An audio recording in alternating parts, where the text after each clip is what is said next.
Itu papacu tak, kalau pulang kerja tidak langsung ganti baju. Selalu lihat-lihat HP.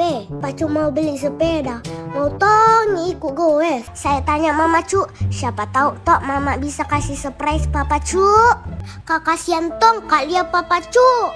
Mau goes tapi malu-malu iko dong, ndak ada sepedanya.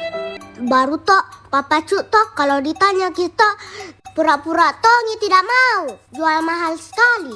Akhirnya tok saya belikan sepeda sama mama cu, biar kejutan. Pasnya papa cu lihat ada sepeda di mobil deh, senangnya bapak cu sampai mau menangis deh, terharu sekali. Pasnya mau gowes toh, deh masih terharu ih. Mungkin senang sekali ki karena ada mi sepedanya. Piga maki gowes pak, selamat bersenang-senang. Cie, sepeda baru papacu.